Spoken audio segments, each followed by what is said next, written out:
Hai, seperti biasa, bertemu lagi kita pada hari ini.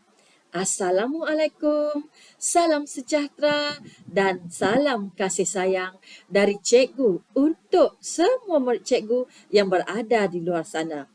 Apa khabar? Cikgu mendoakan semua kamu berada dalam keadaan yang sihat kerana jika badan kamu sihat, dapatlah kita belajar pada hari ini. Baiklah, hari ini cikgu ingin mengajar kamu bahasa Melayu tahun 4.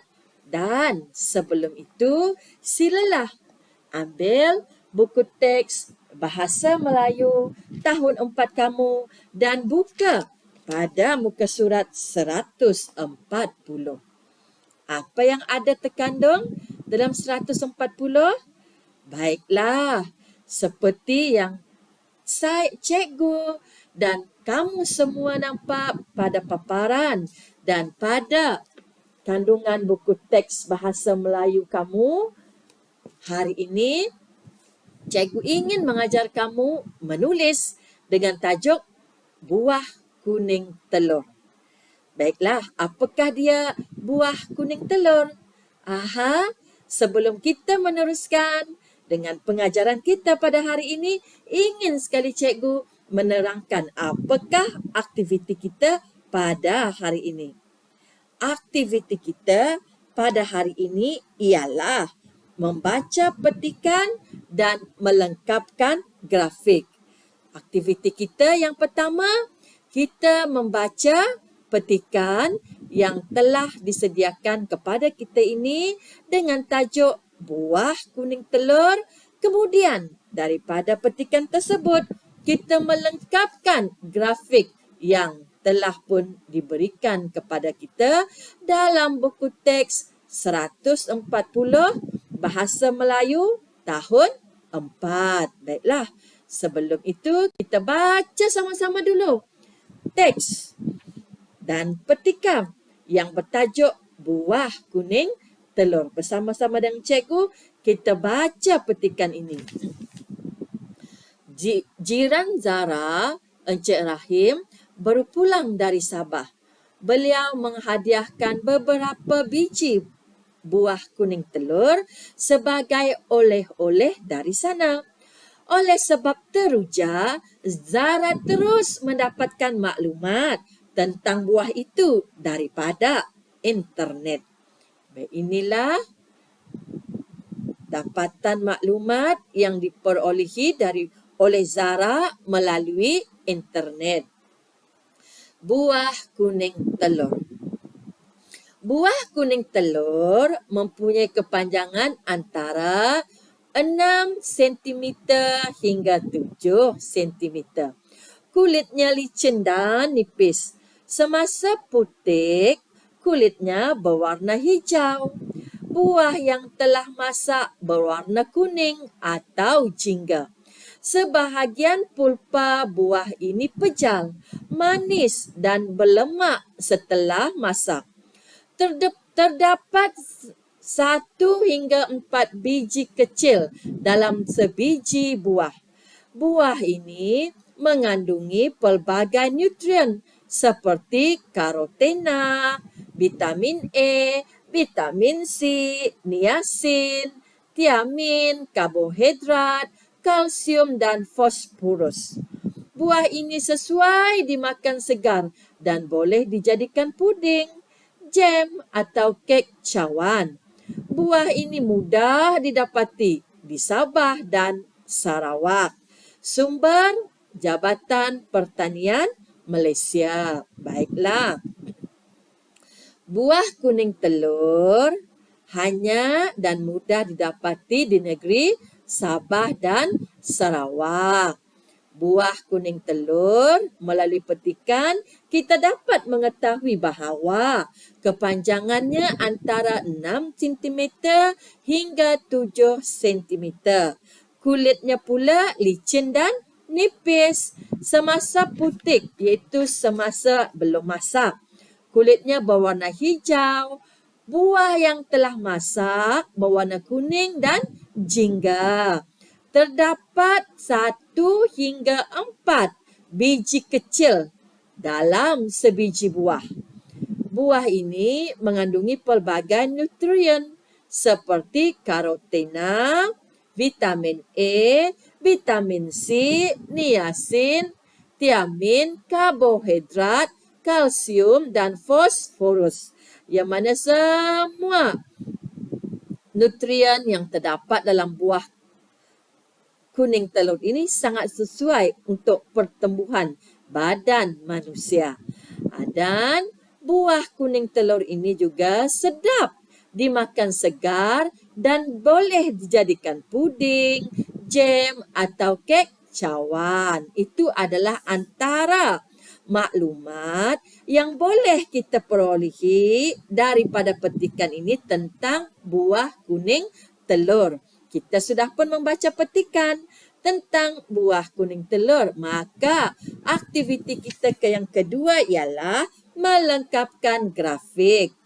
Baiklah, grafik telah pun diberikan kepada kita dengan tajuk ciri-ciri buah kuning telur.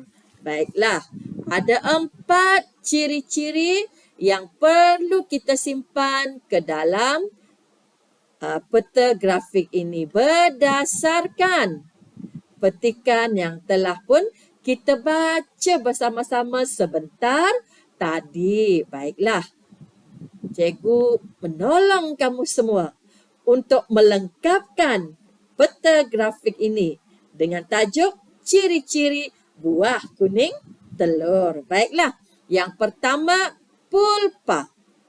Apakah dia pulpa? Pulpa ialah bahagian isi buah yang lembut, berair dan mengandungi serat.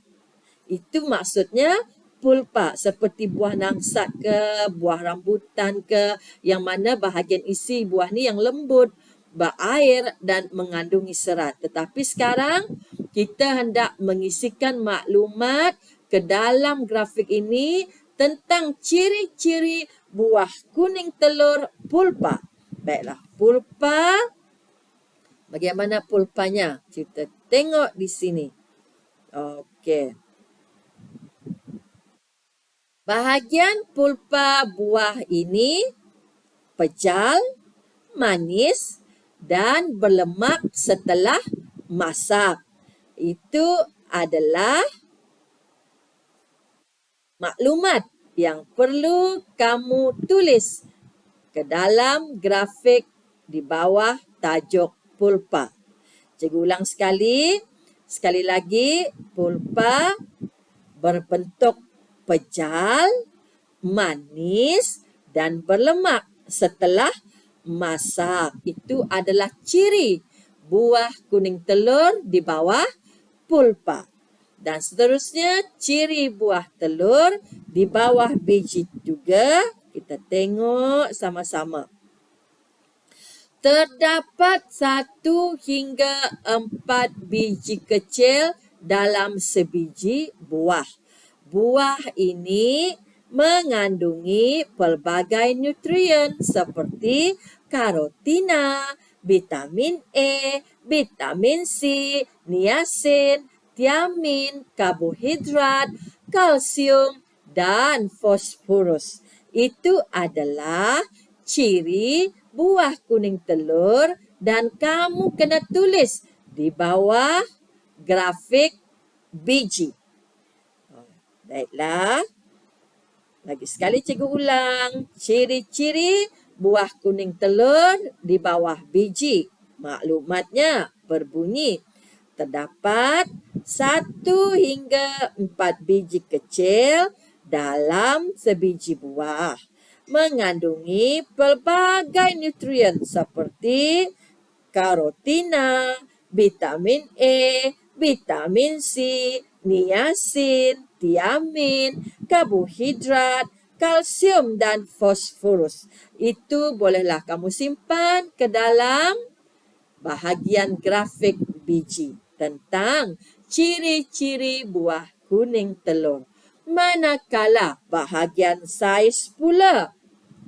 Kita tengok petikan. Buah kuning telur mempunyai kepanjangan antara 6 sentimeter hingga 7 sentimeter. Itu adalah ciri buah kuning telur di bawah saiz. Bolehlah kamu tulis maklumat tadi dengan tulisan yang kemas di bawah grafik peta saiz tentang ciri-ciri buah kuning telur. Cikgu ulang sekali lagi. Di bawah saiz, ciri-ciri buah kuning telur berbunyi mempunyai kepanjangan antara 6 sentimeter hingga 7 sentimeter. Maklumat tersebut awak tulislah dengan kemas di bawah grafik ini. Manakala yang akhirnya ciri-ciri buah kuning telur di bawah kulit. Kulit kita tengok petikan ini. Kulitnya licin dan nipis. Semasa putik, kulitnya berwarna hijau, buah yang telah masak berwarna kuning atau jingga. Itu adalah ciri buah kuning telur di bawah maklumat kulit. Lagi sekali cikgu baca, ciri buah kuning di bawah kulit ialah kulitnya licin dan nipis, semasa putik kulitnya berwarna hijau, buah yang telah masak berwarna kuning dan atau jingga. Itu adalah maklumat yang perlu kamu tulis dengan tulisan yang kemas untuk melengkapkan grafik ciri-ciri buah kuning telur di bawah kulit. Adakah kamu memahami apa yang telah pun cikgu terangkan kepada kamu dan bolehkah kamu mengikuti dan mengambil maklumat yang telah pun cikgu nyatakan dan bacakan kepada kamu? Kemudian maklumat itu kamu tulislah di bawah pulpa, biji, saiz dan kulit. Harapan cikgu setelah panjang lebar cikgu menerangkan dan memberikan beberapa maklumat tentang ciri-ciri buah kuning telur, dapatlah kamu menulis ciri-ciri tersebut di bawah pulpa, biji, saiz dan kulit dengan betul dan disertai dengan tulisan yang kemas. Harapan cikgu sebelum cikgu mengundur diri pada minggu ini, belajarlah rajin-rajin kerana orang yang rajin pasti berjaya. Assalamualaikum. Salam sayang semua. Harap kita dapat